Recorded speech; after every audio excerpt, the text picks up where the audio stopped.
வணக்கம். விருதுநகர் மாவட்டம் காரியாபட்டி ஊராட்சி ஒன்றிய நடுநிலைப்பள்ளி மீனாட்சிபுரம். என் பள்ளியில் பயிலும் 3ஆம் வகுப்பு மாணவர்கள் நிகழ்த்தும் விவாத மேடை இதோ.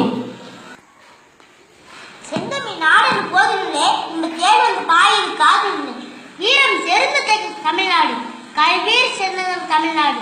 ஞானம் பணம் தொழில் வாணிபம் இங்க நன்று வளர்ந்த தமிழ்நாடு. ஆம், நம்முடைய தமிழ்நாடு இப்படி பல்வேறு பெருமைகளை பெற்றது. இத்தகைய சிறப்புகளை அறிவதற்கு நம்முடைய தமிழகத்தை ஆண்ட மன்னர்கள் மற்றும் ஆட்சியாளர்களை சாரும் நம்முடைய தமிழ்நாட்டின் முன்னோடி மாநிலமாக மாற்ற பெரிதும் பாடுபட்ட ஆட்சியாளர்களின் கர்மவீரர் காமராசர் அவர்களை முதன்மை வைக்கிறார். அவருடைய ஆட்சி காலத்தில் எண்ணற்ற நலத்திட்டங்களும் காலத்தில் அளிக்க முடியாத தொலைநோக்கு திட்டங்களும் செயல்பட்டதன் விளைவை இன்று வரை நாம் அனுபவிக்கிறோம். எனவே காமராசர் அவர்களது ஆட்சி ஒரு பொற்கால ஆட்சி என்றே கூறலாம். இன்னும் எத்தனை தலைமுறைகள் ஆனாலும் அவரது புகழ் மறையாது. இன்றைய நிகழ்ச்சியோட தலைப்பு காமராசரின் புகழுக்கு காரணம் அவரது அரசியல் அனுபவமே காரணம், அவரது நாட்டு பற்றே காரணம், அவரது தூய்மையான அரசியலே காரணம், அவர் நிகழ்த்திய கல்வி புரட்சியே காரணம், காமராசர் நிகழ்த்திய தொழில் புரட்சியே காரணம் மற்றும் அவர் காலத்தில் கொண்டு வரப்பட்ட நீர்ப்பாசன திட்டங்களை 6 தலைப்புகளில் பேச 6 பேர் வருகை புரிந்துள்ளனர். அவர்களில் ஒவ்வொருவராய் பேச அழைப்போம். முதலில் காமராசரின் புகழுக்கு காரணம் அவரது அரசியல் அனுபவமே காரணம் என பேச வருகிறார் கர்ம வீரர் கண்ணன்.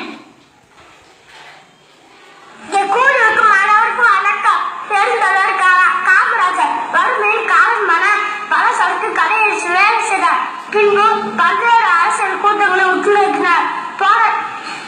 போராட்டத்தால் ஈடுகளை பெற்ற காமராஜர் சத்தியமுத்து அவர்களே அரசியல் குழுவாக ஏற்றுக்கொண்டார்.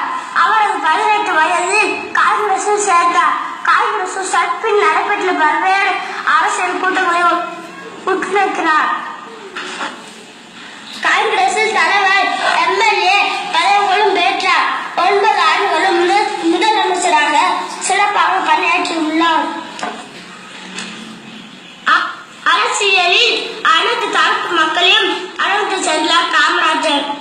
மேடை பேச்சு பிரசங்கம் செய்வது இவருக்கு பிடிக்காது. அழகாக எதுவே மோனை என்று எல்லாரும் பேச மாட்டார். சாதாரண மக்களுக்கு புரியும் வகையில் அவர் சொல்ல வந்ததை சொல்லி மக்கள் மனதில் பதிவைப்பார். நேரத்தை வீணடிக்க மாட்டார். எனவே மக்களின் நம்பிக்கையும் பெற்றார். இதுவே காமராசரின் புகழுக்கு காரணம் என கூறி இடப்படுகிற. நன்றி, வணக்கம். நம்முடைய அண்ணன் அவர்கள் காமராசரின் அரசியல் அனுபவம் பற்றி அருமையாக பேசியுள்ளார். அதனால்தான் காமராசருக்கு தமிழ்நாட்டை ஆளும் தகுதி கிடைத்தது. அடுத்ததாக நம்முடைய பேச வருகிறார் வீரண்ணா அவர்கள். காமராசரின் புகழுக்கு பெரிதும் காரணம் அவரது நாட்டு பற்றே காரணம் என்று பேச இதோ அவரை அன்புடன் அழைப்போம். வணக்கம். காமராஜர் அவர்கள் சிறுவயதில் பல்வேறு கடைகளில் பணிபுரிந்தார். அப்பொழுது விடுதலை போராட்ட காலம். சுதேசிமித்திரன் பத்திரிகையை விடாமல் படித்து விடுதலை உணர்வை வளர்த்துக் கொண்டார்.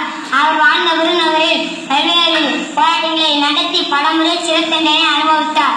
உப்பு சத்தியாகிரகம், சட்ட மறுப்பு இயக்கம், வெள்ளை எண்ணெய் வெளியேறு இயக்கம், கள்ளுக்கடியார் மறியல் போன்ற பல்வேறு போராட்டங்களில் கலந்து கொண்டு பல வருடங்கள் சிறை தண்டனை அனுபவித்தார்.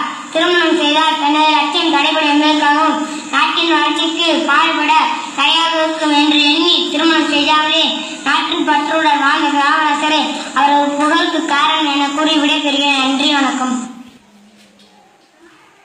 ஆம், காமராசர் நாட்டு பற்றிய உணர்வும் கூட அவரது புகழுக்கு காரணம் என்று அருமையான வரிகளோடு எடுத்துரைத்தார் நம்முடைய வீரன் அவர்கள். அடுத்ததாக இதையெல்லாம் விட அவரது புகழுக்கு காரணம் அவரது தூய்மையான அரசியல் என வாதாட வருகிறார் விருதுபட்டி விஜயலட்சுமி. நிகழ்ச்சியை காண வந்த அனைவருக்கும் வணக்கம். அரசியல் உலகில் இவருக்கு இணை முன் வருவதும் இல்லை, பின் வருவதும் இல்லை என்ற இடத்தை பெருந்தலைவர் காமராஜர் இவர் என்றோம், இவரை போல் அவர் என்றோம் யாரையும் யாருக்கும் ஒப்பிட்டு சொல்ல முடியாது. அந்த அளவிற்கு காமராஜர் அவர்கள் அரசியலில் தூய்மையை கடைபிடித்தார். தனது பெற்ற தாய்க்கும் சொந்த சகோதரிக்கும் கூட எந்த ஒரு வசதிகளையும் செய்து தராத காமராஜர் அவர்கள் தனது நண்பர்கள், உறவினர்கள் மற்றும் கட்சிக்காரர்கள் எல்லோருக்குமே சிறப்பு சலுகை, கடுமை சிபாரிசுகளை கூட செய்து தராத காமராஜர் பல்வேறு தனத்தின் எதிர்ப்புகளையும் ஏளனங்களை மீறி அவர் அரசியலில் தூய்மை வைத்திருந்தார், திகழ்ந்தார். எனவே அவரது புகழுக்கு காரணம் அவரது தூய்மையான அரசியலை காரணம் என்று கூறிவிடுகிறேன். நன்றி, வணக்கம். எங்க அப்பா என்னமா அற்புதமான கருத்துக்களை கூறி சென்றுள்ளார் விஜயலட்சுமி அவர்கள். ஆம், இது உண்மைதான். இன்றைய அரசியல் நிலைமைகளை பார்க்கும் போது அனைவரது பார்வையிலும் காமராஜர் வந்து போகிறார். அவரது இறந்த போது கூட அவரது வீட்டை சோதனை செய்த போது 4 செட் கதிர் வேட்டி சட்டைகளும் 135 ரூபாய் பணமும் மட்டும் கிடைத்தது. அந்த அளவுக்கு அப்பழுக்கற்ற அரசியல்வாதி காமராஜர் ஐயா அவர்கள். அடுத்ததாக நான் அழைப்பது நம்ம சாதன்குமார் அவர்கள். காமராஜரின் புகழுக்கு முக்கிய காரணம் அவர் நிகழ்த்திய கல்வி புரட்சி என்று பேசுங்க ஐயா, சாதனையா. வணக்கம். கல்வி கிடைத்திருந்த கர்ம வீரர் காமராஜர் செய்த சாதனைகளிலே மகத்தான புரட்சி கல்வி புரட்சியாகும். நாட்டில் கோடி மக்கள் கஷ்டப்படுவதற்கு என்ன காரணம்?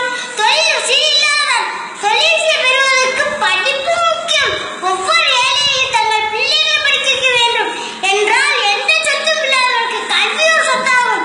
கல்வி என்றால் சொத்தை பெற்றுவிட்ட வறுமை தானே தானா ஒழிந்துடும் என்று கூறிய காமராஜர் ஊர்தோறும் பள்ளிக்கூடமே திறந்தார். மாணவர்கள் பஸ் படிப்பு முடிந்தது எண்ணி மதியம் திட்டத்தையும் சீருடன் கொடுத்தார். 12ஆம் வகுப்பு ஒரு நிமிஷமாக கல்வி கொடுத்தார். குலக்கல்வி திட்டத்தை ஒழித்துவிட்டு தொழிற்கல்விக்கு கொண்டு வந்தார் காமராஜர். எவ்வாறு படிக்காத மேலை கட்டிய பள்ளிகளில் படித்த மேலைகளில் உருவானார்கள்.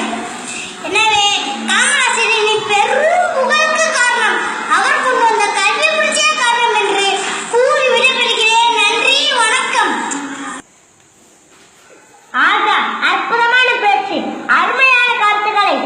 கல்வி என்றாலே காமராஜர், காமராஜர் என்றாலே கல்விதான் நினைவுக்கு வரும். இன்று நாமெல்லாம் படித்து இந்த நிலைமைக்கு வர காரணமே அந்த படிக்காத மேலையின் சிந்தனையில் உதித்த கல்வி சிந்தனையே ஆகும் என்பதை யாரும் மறுக்க இயலாது. அடுத்ததாக காமராஜர் புகழுக்கு காரணம் அவர் கொண்டு வந்த தொழில் திட்டங்களே ஆகும். ஐயா, வணக்கம். அன்றைய இந்தியாவின் தொழில் வளர்ச்சியை பொறுத்தவரை வட இந்தியா மட்டுமே தலைத்து ஓங்கிக் கொண்டிருந்தது. தெற்கு பின்தங்கியே இருந்தது. எனவே தொழில்துறை ரீதியான புரட்சியை மக்களின் வாழ்க்கை தரத்தை உயர்த்தும் என்று நம்பினார் காமராஜர். அதற்காகவே 5 ஆண்டு திட்டங்களின் மூலம் பல்வேறு தொழிற்சாலைகளை தமிழ்நாட்டில் நிறுவினார். சேலம், நெய்வேலி, தூத்துக்குடி உள்ளிட்ட பல்வேறு இடங்களில் தொழில்பேட்டைகளை உருவாக்கினார். பெரம்பூரில் ரயில்பெட்டி, கிண்டியில் டெலிபிரிண்டர், ஊட்டியில் போட்டோ பிலம், திருச்சியில் பெல், ஆவடியில் துப்பாக்கி, சேலத்தில் உருத்தாலை போன்ற தொழிற்சாலைகள், 8 சர்க்கர ஆலைகள், 4 மோட்டார் தொழிற்சாலைகள், 6 சிமெண்ட் ஆலைகள் போன்ற பல்வேறு தொழிற்சாலைகளை நிறுவினார் காமராஜர். தொழிற்சாலைகளுக்கு தேவையான ஊழியர்களை உருவாக்க பல்வேறு பாலிடெக்னிக் கல்லூரிகளையும் தொழில் பயிற்சி நிலங்களையும் நிறுவி தமிழகத்தில் ஒரு தொழில் புரட்சியை வித்திட்டவர் கர்ம வீரர் காமராஜர். எனவே காமராஜரின் புகழுக்கு அவர் கொண்டு வந்த தொழில் திட்டங்களே காரணம் என கூறி விடைபெறுகிறேன். நன்றி, வணக்கம். அருமை இன்று பார்க்க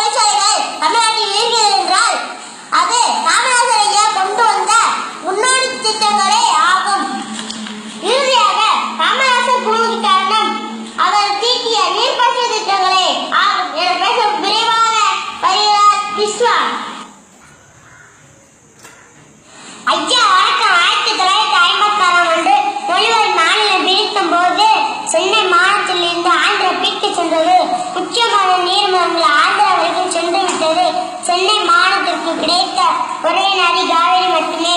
இதனால் நமது மாநில உணவு பிரச்சனை சந்திக்க வேண்டிய இந்த ஆர்வலை உடனடியாக உணவு பொருள் உற்பத்தியில் கவனம் செலுத்த விரும்பினார் காமராஜர். அதற்காக பல்வேறு பாசன திட்டங்களை செயல்படுத்த எண்ணினார். அதன்படி 5 ஆண்டு திட்டங்களின் மூலம் பல்வேறு அணைகளையும் பாசன கால்வாய்களையும் உருவாக்கினார்.